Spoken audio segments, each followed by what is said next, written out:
오늘 이 말씀 우리 형통의 삶의 비밀이라는 제목으로 함께 은혜 나누기를 원합니다. 우리 옆에 있는 분들하고 인사하시면 좋겠습니다.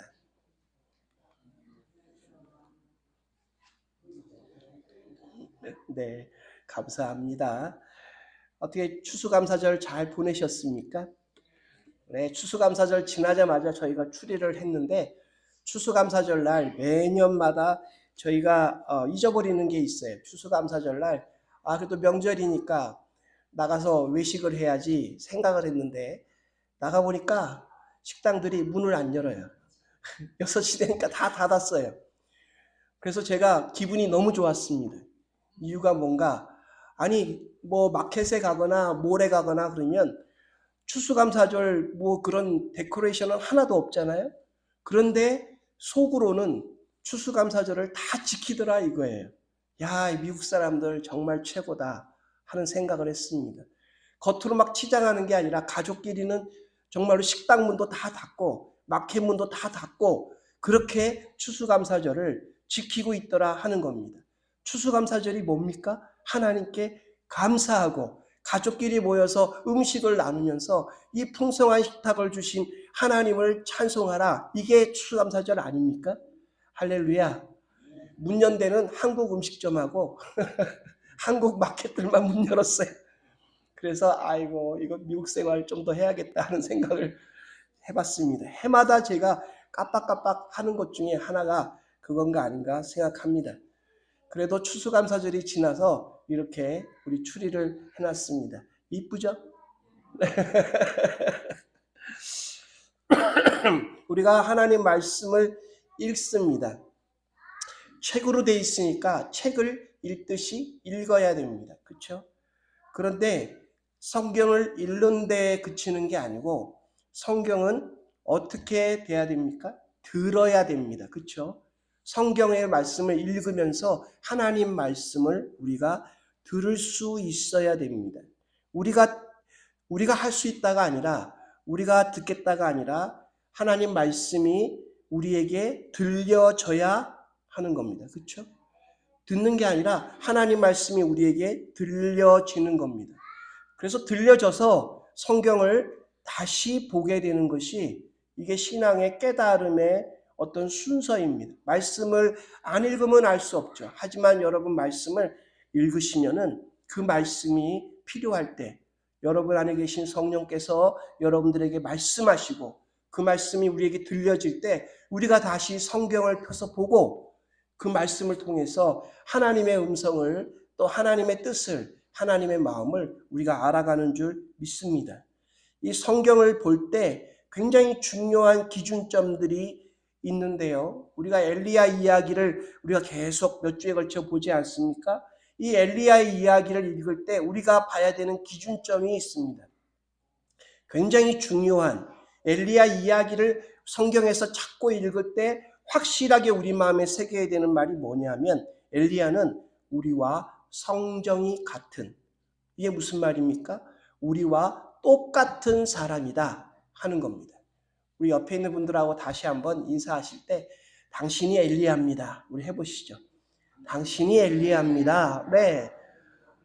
아니 나는 기도할 때 3년 반 뭐 이런 거창한 기적도 없고 죽은 사람 살리는 기적도 내가 무슨 엘리야야. 아니에요. 그런 거 우리 생각이고 성경이 분명히 말합니다. 저와 여러분은 엘리야와 똑같은 사람. 똑같은 사람. 이 전제를 잊어버리지 말아야겠습니다. 성경을 읽을 때 이게 굉장히 중요합니다. 엘리야가 장소를 옮깁니다.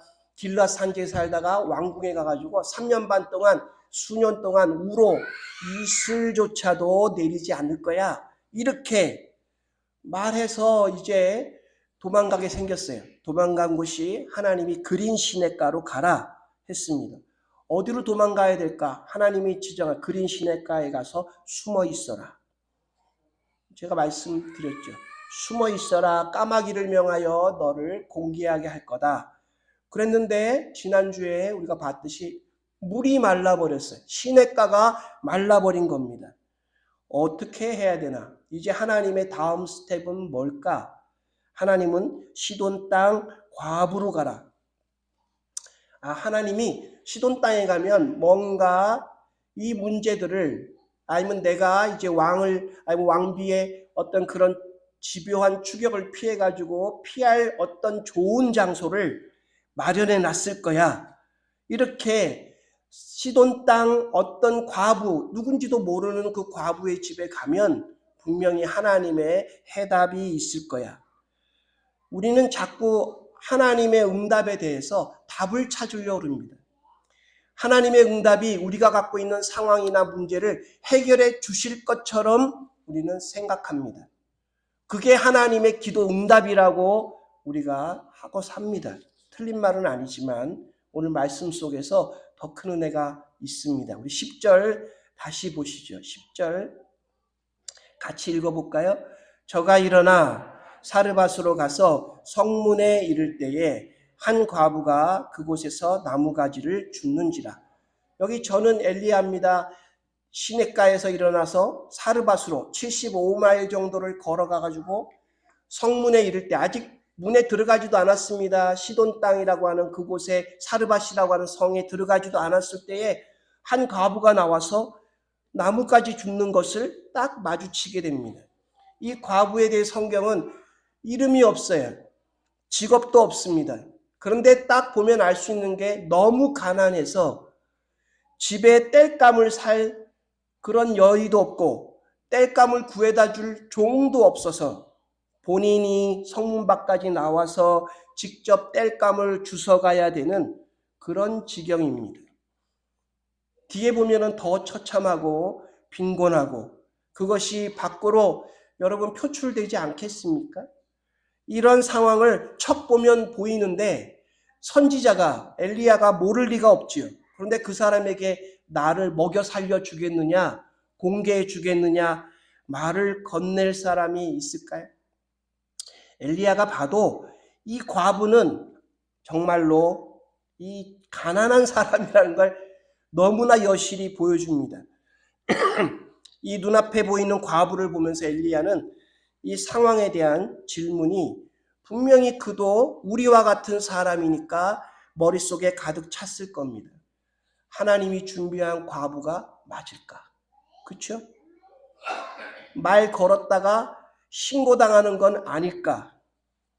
상황을 딱 보면 하나님의 응답 같지가 않아요. 답이 없어요. 우리가 생각하는 그런 응답의 문제 해결의 사람 같지가 않아 보입니다. 그래서 엘리야는 10절과 12절에 걸쳐서 먼저 살짝 질문을 던집니다. 물부터 한 그릇 달라고. 그랬더니 물을 갖다 주러 가요. 그래서 가는 길에 떡 한 조각도 가져오라고.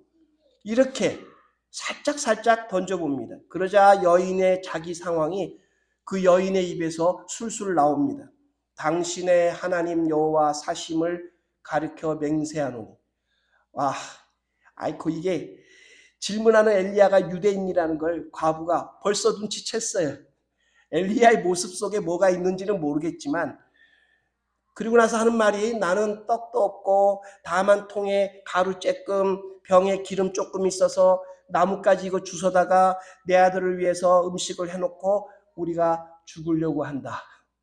이 처지가 우리가 견적이 나온다고 하지 않습니까? 탁 견적이 나오는 그런 사람 말입니다. 어느 권사님이 실제로 이건 있은 일입니다. 젊은 시절에 기도하면서 두 아들과 남편을 데리고 뉴욕으로 이민을 왔습니다. 이제 예수님도 열심히 믿고 열심히 일하고 자녀들을 잘 키워 살아보자고 정말로 부부는 다짐했는데 온 지 이틀 만에 남편이 교통사고로 세상을 달리합니다. 그분은 젊은 날인데 두 어린 자녀를 데리고 정말 막막했습니다. 그래서 단돈 1불이라도 더 주는 불법적인 일만 아니면 일이 투잡이 되든 뜨리잡이든 하든 밤낮 가리지 않고 그렇게 살았습니다. 하나님이 기도하고 보내주셨는데 하나님이 가라고 하신 땅 같은데 목적지에 도착해 보니까 상황이 정말로 문제가 해결되는 것이 아니라 더 어려워지더라. 그린 시냇가가 좋았는데 물 떨어지고 나니까 가라고 하는 다음 단계가 더 낫겠지 라고 왔는데, 이방 땅에 가라고 하시니까 이스라엘 땅보다는 더 낫겠지 하고 갔는데, 듣기는 더 낫다고 들었는데 막상 상황을 보니까 앞날이 캄캄하고 불안함을 느끼지 않을 수 없는 그런 상황을 딱 맞닥뜨리는 것과 똑같습니다. 어찌 살라고 하나님이 왜 이런 상황을 지금 벌어지게 하시나요? 라는 질문이 저절로 나오지 않겠습니까? 그런 현실에 우리는 좌절합니다. 그리고 말하죠. 하나님, 이거는 하나님의 응답이 아닙니다. 이건 응답이 아닙니다. 그때 어느 분이 우리에게 이렇게 말합니다. 하나님은 모든 것이 합력하여 선을 이루게 하시는 분인 줄 믿습니다. 미래에 잘 될 것이니까 하나님을 믿고 참고 지금은 잘 견디십시오. 그 상황에 있는 우리에게 주는 신앙의 메시지일까요? 사실 저와 여러분이 보는 과부의 미래는 잘 됐습니다. 이 장면 뒤에 엘리야가 기적을 베풀죠. 하나님이 기적을 베푸셔서 밀가루통에 밀가루가 떨어지지 않고 기름통에 기름이 떨어지지 않아서 기근 끝날 때까지 어쨌든 자신과 아들의 생명을 건졌습니다. 아까 뉴욕의 그 권사님도 자녀들이 장가들어 손자 손녀를 많이 볼 만큼 미국에서 잘 장착했습니다. 이런 게 하나님을 믿고 참고 견디면 합력하여 미래에는 선을 이루신다 하는 하나님의 뜻이고 신앙의 축복일까요? 엘리야도 그런 미래지향적인 그런 신앙의 하나님의 뜻을 믿고 지금 행동하고 있는 걸까요? 현실에 우리가 부딪히는 그 답답함 속에 미래에 대한 것을 미리 끌고 와가지고 하나님의 뜻이라고 우리가 말하는 것, 이것에 대해서 우리가 조금 살펴보고자 합니다.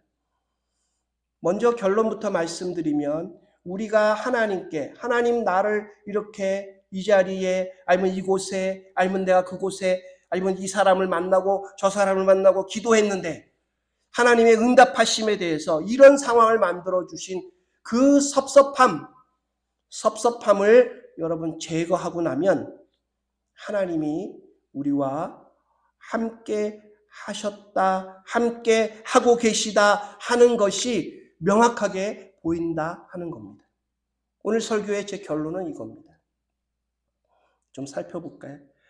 먼저 우리와 똑같은 엘리야는 그 육신적인 상황에 조금도 흔들리지 않습니다. 엘리야는 가망이 없어 보이는 그 과부를 보면서 에휴, 그러면 그렇지. 하나님이 나를 이끄셔서 내 인생에 무슨 부귀영화가 있다고 이렇게 실망하지 않았습니다. 오히려 그의 마음은 거짓말하지 않으시는, 모든 것을 이루어 가시는 하나님의 그 불편한 말씀에 대한 신뢰를 보입니다. 아, 하나님이 저 과부 외면할 수 있잖아요. 더 하나님 이 사람 말고 더 나은 과부, 저 옷이라도 잘 차려입고 자기 먹을 것 나눠줄 수 있을 만한 과부를 하나님 이 사람 말고 다시 이렇게 말할 수 있을 텐데 그렇지 않습니다. 엘리야의 여기서 보여주는 믿음은 바람직한 어떤 상황, 좋은 외적인 문제 해결, 조건 충족이라고 하는 것에 근거한 것이 아니라 자기에게 이곳에 가라고 하신 하나님의 신실함에 근거한 자신감을 그가 보입니다. 그래서 그 과부에게 물 달라고 아니면은 떡 한 조각 달라고 얘기를 걸고 있는 겁니다. 여기서 엘리야의 믿음은 주변의 환경에 의해서 도움을 받아야 할 필요가 전혀 없어 보입니다. 하나님 말씀에 순종하여 이곳까지 달려온 엘리야는 눈에 보이는 현실에 그 암담함, 어두움 이런 것을 헤치고 믿음으로 구름 너머에 무지개가 있음을, 그리고 어두운 구름 너머에 참 공급자 하나님이 자신과 함께하고 있음을 그는 보고 있습니다. 뒤에 가면 엘리야가 3년 6개월 가뭄으로 비가 오지 않는 이스라엘을 위해 기도할 때 7번 기도하니까 손바닥만한 작은 구름이 떠올랐습니다. 그저 그 구름이 3년 6개월 이스라엘 온 땅에 그 가뭄을 해소할 엄청난 비구름이라는 사실을 그가 믿게 됩니다. 마찬가지로 초라해 보이는 한 과부의, 인간적으로 보면 한탄스러운 상황이라 할지라도 이 한 과부를 만난 것으로도 하나님이 가라한 그 한 과부를 통해서 너를 공개하려고 하신 그 말씀이 이루어지게 하실 하나님이 자기와 지금 함께하고 있다는 사실을 그는 믿은 겁니다. 상황이 아니라 하나님, 말씀하시는 하나님을 그는 쳐다본 겁니다. 우리 따라해 보시죠. 하나님을 쳐다보라. 네, 하나님을 보셔야 돼요. 상황이 아니라. 따라서 우리와 똑같은 성정을 가진 그가 믿는 그 하나님은 우리도 똑같습니다. 전능자시고 능치 못하심이 없는 불가능이란 존재하지 않으시는 바로 하나님 그분이십니다. 상황이 아니라 그 말씀을 이루시는 그 하나님을 지금 현재 내가 있는 이 자리에서 믿는 것, 믿음을 지키는 것, 이것이 엘리야가 보여준 신앙의 모습입니다. 예수님이 이런 말씀을 하셨어요. 내가 아버지 안에, 아버지가 내 안에. 여러분 아시죠? 우리 따라해 볼까요?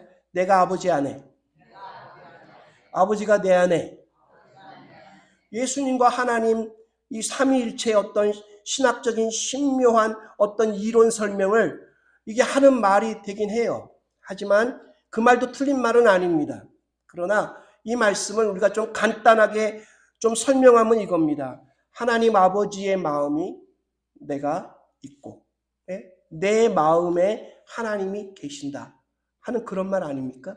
여러분 믿으시면 아멘. 여러분도 저도 마찬가지입니다. 하나님 아버지의 마음에 우리가 있어요. 우리를 긍휼히 여기시는 아버지가 계세요. 내 마음에 또 하나님 아버지가 계세요. 우리가 이것을 믿으면, 이것을 우리가 확신하면, 우리가 이것을 가지고 있으면 우리 앞에 있는 상황이라는 것은 지극히 정말로 현실적인 문제지만 별거 아니라는 이야기입니다. 상황이 보입니다. 그러나 쳐다봐야 할 것은 우리 하나님 아버지십니다.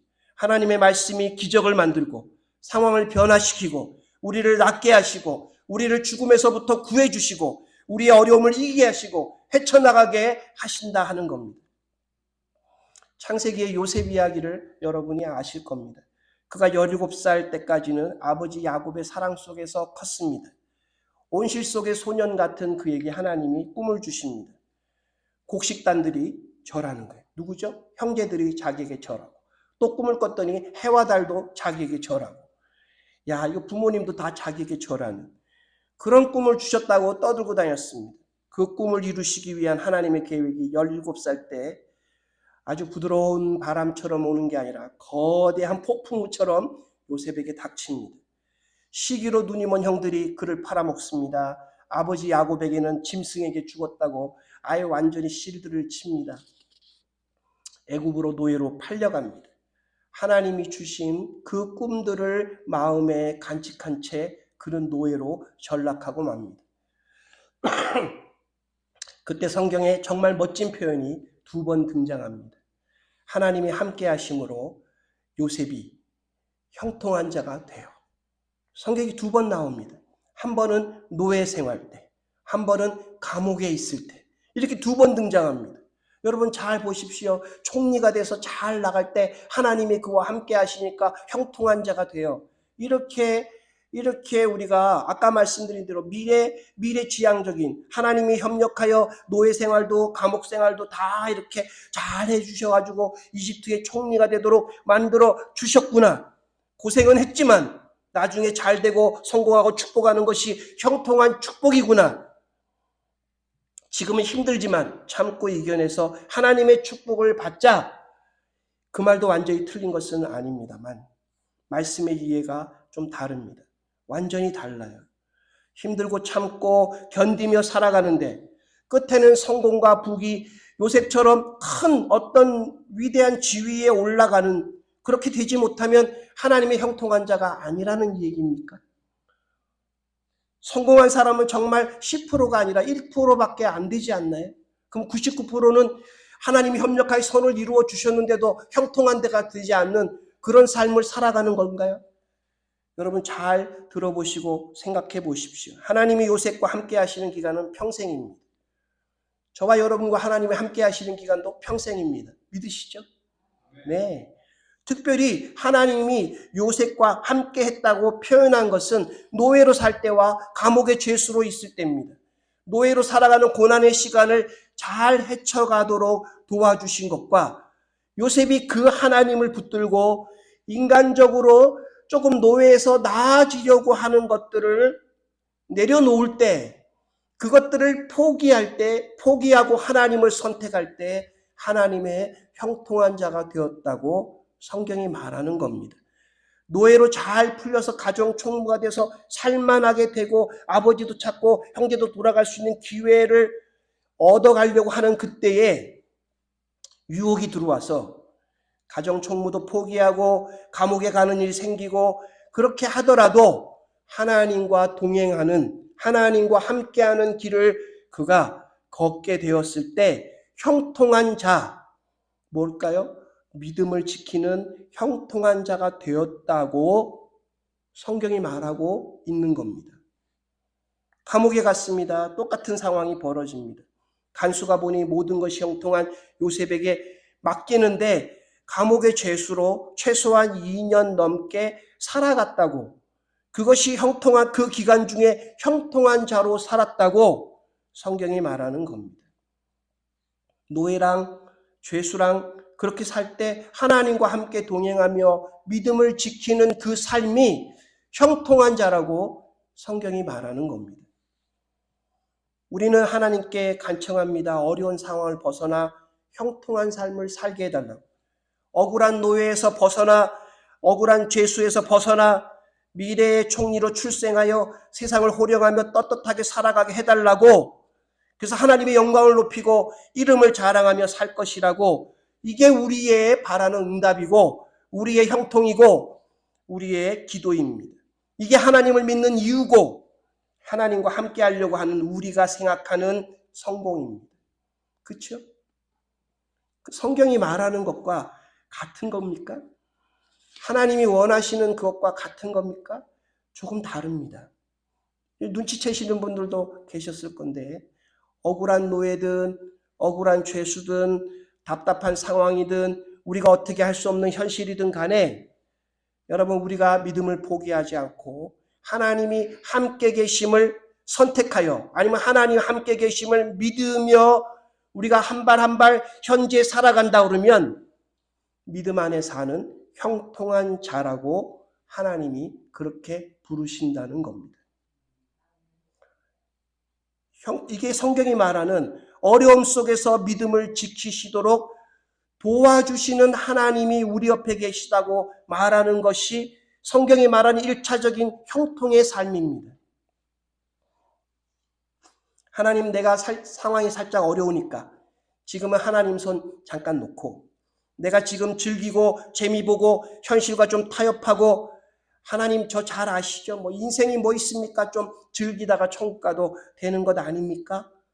하나님 안 믿는 사람처럼 지금은 좀 행동하고 하나님 말씀에 순종하지 않아도 조금 지나가다가, 그러다가 좀 지나가서 다시 하나님 붙잡으면서 용서해달라 하시면 다 협력하여서 선을 이루시는 하나님의 형통을 믿습니다. 이러면 안 된다는 얘기입니다. 그게 아니죠.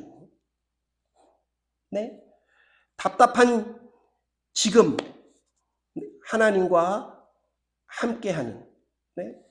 내 상황이 좀 나아지려는 걸 포기하는 한이 있더라도 믿음을 지킬 때 형통한 자가 된다 하는 겁니다. 지금 하나님을 여러분 선택하세요. 그러면 형통한 자가 된다는 겁니다. 지금 하나님을 믿고 교회에 나오세요. 지금 현재 오늘 말씀을 펼치시고 오늘 찬양을 드리시고, 우리가 받고자 하는 응답과는 다른 하나님의 답이 뭡니까? 문제 해결, 상황 해결, 병 치료 이런 것 아닙니다. 이런 것 아닙니다. 미래란 우리에게 오지 않았고 하나님은 미래를 정해놓으신 것이 아니라 하나님의 전지전능하신 주권하에 과거도 미래도 아시기 때문에 그 아시는 걸 두시는 겁니다. 자, 10절을 우리가 다시 좀 보시죠. 10절 보시면 엘리야가 성문에 이를 때에 한 과부가 그곳에서 나뭇가지를 줍는지라. 엘리야는 사르밧에 누구고 어떻게 생겼고 뭐 경제 상황은 어떻고 가서 네가 어떻게 말하면 그 사람이 너를 받아들일 것이고 구체적인 상황은 전혀 주어지지 않는 상황에서도 그는 갑니다. 엘리야의 믿음이 뭘까요? 상황이 아니라 나와 지금 함께 하시는 하나님이 말씀으로 사르밧에 가라 그러면 75마일 걸어가는 동에도 과부를 만나는 동에도 그곳을 사는 동안에도 다 하나님이 나와 함께 하시면 내 삶에 형통함이 있을 거다라고 믿는 겁니다. 이해가시죠? 엘리야는 그곳에 가면 하나님이 그때 필요한 빛을 비추어 주실 것을 믿은 사람이 틀림없습니다. 우리와 똑같은데. 그러니까 위험한 그 먼 이방 시온 땅에 과부 하나 남겨놨다는 그 말 듣고 갔겠죠. 그리고 만난 그 현실에 엘리야가 하나님 실망하지 않았습니다. 그렇게 하지 않았습니다. 이 만남은 여러분 정말로 우연적인 만남. 둘 사이에 서로 약속, 지시, 계시 가면 이렇게 성경에 그런 거 전혀 없습니다. 엘리야만 머릿속에 하나님이 가라 한 그 말씀만 듣고 간 겁니다. 가봤더니 정말 가난한 과부 하나 나와가지고 나뭇가지를 줍는다. 정말 하나님이 만드신 사건과 타이밍이 정말로 정확하게 맞았다 하는 사실을 우리가 볼 수 있습니다. 가서 처음 만난, 성문에 들어가기도 전에 만난 그 가난한 과부를 통해서 엘리야도 그 과부도 상대방이 전혀 몰랐지만 일어난 일들에 대해 하나님이 계획하시고 관리하시는 그 섭리 안에 있다는 것을 알게 되는 겁니다. 이게 하나님이 함께 하시는 사람에게 일어나는 놀라운 장면이라고 생각이 듭니다. 우리 따라해 보시죠. 여호와여, 내가 알거니와 인생의 길이 자기에게 있지 아니하니 걸음을 지도함이 걷는 자에게 있지 아니하니이다. 예레미야 10장 23절 말씀입니다. 우연히 일어나는 일이 없다. 일상적인 현실 생활 속에서 일어나는 이 일들을 하나님과 분리시켜서 여러분 생각하는 것이 불신앙입니다. 여러분의 모든 환경 속에 경험되는 일들은 주께서 하나님께서 만드신 일들입니다. 우연이란 없습니다. 세상 일 중에 하나님이 모르시거나 관여 안 하시는 일도 하나도 없습니다. 모든 만물이 주에게서 나오고 주로 말미암고 주에게로 돌아감이라 그 모든 만물에 일어나는 일을 통하여 영광이 그에게 세세히 있으리로다. 아멘. 로마서 11장 36절의 의미가 바로 그거 아닙니까? 우리에게 일어나는 모든 일 속에서 하나님의 선하신 손을 우리가 보고 경험하는 눈이 떠지시기를 축원합니다. 그 가운데서 우리에게 하나님 요구하시는 것은 바른 선택입니다. 하나님과 함께하는 상황이 아니라 상황에 따라 이렇게 바꾸고 저렇게 바꿔도 하나님이 협력하여 선을 이루어 주시는 하나님을 믿는 것이 아니라 그 상황 속에서 하나님을 선택할 때 도와주시는 하나님, 그 삶을 선택할 때 형통케 만들어 주시는 하나님을 우리가 선택하고 믿는 겁니다. 자, 결론을 맺고자 합니다. 하나님은 엘리야를 그린 시냇가에서 그 성문 앞으로 그 한 과부를 성문 안에서 성문 밖 엘리야가 지나가는 그곳으로 이렇게 인도하시죠. 이 눈에 보이는 세상, 이 만남, 이런 것은 뭐라고요? 다 지나가고 흘러가고 스쳐가고 잠깐 인연 맺고 지나갈 수밖에 없지만 그 상황을 다스리시고 그 상황 속에 역사하시는 하나님은 영원한 분이시고 영원히 우리와 함께 하시는 분이라는 사실입니다. 그러면 우리가 무엇을 구해야 할까요? 어떻게 기도해야 할까요? 좀 더 들어보시죠. 야곱은 자녀를 잃어 슬퍼했지만 하나님은 그 슬퍼한 그 야곱의 아들을 뺏어다가 하나님의 큰 일을 이루기 위해서 함께 하시며 밟아가시며 준비하고 계신 겁니다. 포로로 끌려간 이스라엘 민족이 위기에 처하기 전에 하나님은 모르드게를 통해서 에스더를 준비하시고 왕으로 잘못 이르는 밤을 주셔서 괜히 책을 펼쳐서 모르드게가 한 일을 알아서 그 원수들 앞에서 높임을 받게끔 하셨고, 요셉은 감옥 중에 만난 그 두 관원 중에 한 명이 자신을 총리로 세우는 엄청난 일을 할 것이라는 사람을 모르고 그저 자기를 감옥에서 빼달라고 이렇게 비는 2년의 세월을 보냈습니다. 이 모든 사람, 오늘은 엘리야가 우리에게 보여주는 것은 하나님의 답을 구하는 것이 아니라, 하나님께 이 상황에 대한 해결을 구하는 것이 아니라 지금 이 시간도 하나님이 함께 계신다는 것을 묻는 겁니다. 끝까지 하나님 함께 저와 하실 거죠? 이렇게 묻고 선택하는 겁니다. 우리 한번 물어볼까요? 하나님, 끝까지 저와 함께 하실 거죠?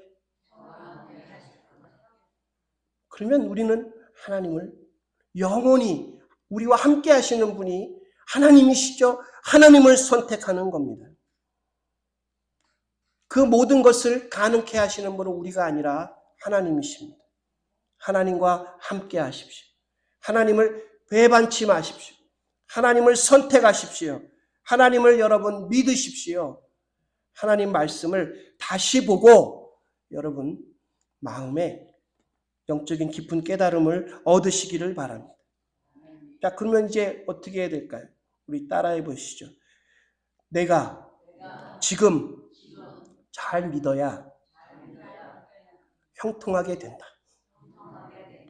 내가 지금 하나님께 잘해야 자손만대의 복을 받는다. 내가 지금 하나님을 버리지 말아야 형통한 자가 된다. 내가 지금 하나님을 믿고 기도해야 형통한 삶을 산다. 여러분 믿으십니까? 내가 지금 믿음을 지키고 내가 지금 하나님의 능력을 믿고 내 상황을 해결해 주실 분이 내가 아니라 다른 사람이 아니라 하나님이라는 사실을 믿고 그 상황을 걸어가는 겁니다. 그 상황 속에 이기고 나가는 겁니다. 우리 사랑하는 성도 여러분들이 믿음을 지키고 하나님의 능력을 얻어 정말 기쁨으로 하루하루 살아가시기를 주님의 이름으로 축원합니다. 기도하겠습니다.